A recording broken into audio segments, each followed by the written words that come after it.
ലഹരി രോഗികളായിട്ടുള്ളവർ ഒത്തിരി പേരുണ്ട്.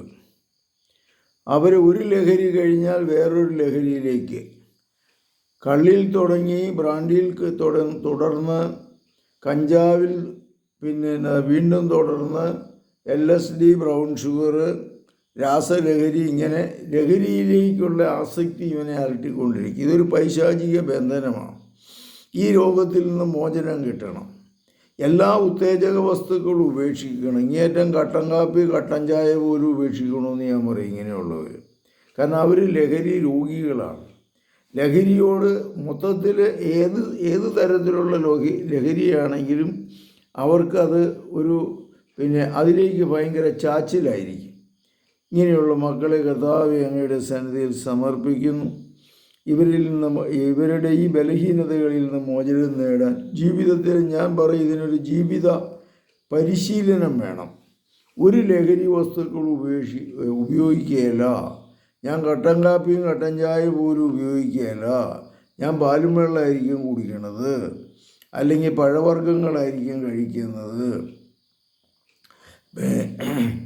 പുക വലിക്കുകയില്ല, മുക്കിപ്പൊടി ഉപയോഗിക്കുകയില്ല, പിന്നെ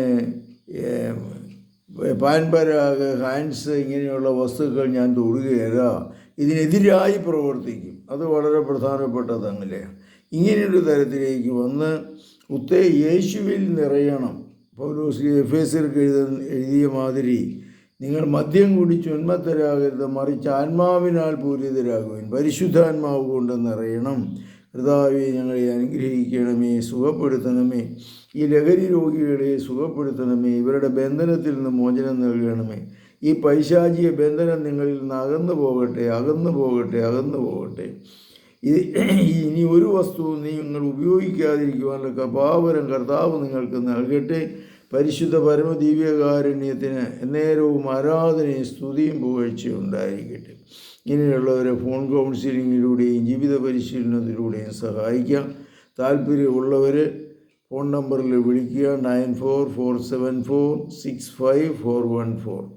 ഇങ്ങനെയുള്ള വ്യക്തികൾക്ക് ഈ മെസ്സേജ്, ഈ വീഡിയോ അയച്ചു കൊടുക്കുകയും ചെയ്യുക. ഈശോ മിശിഹായ്ക്കും സ്തുതിയായിരിക്കട്ടെ.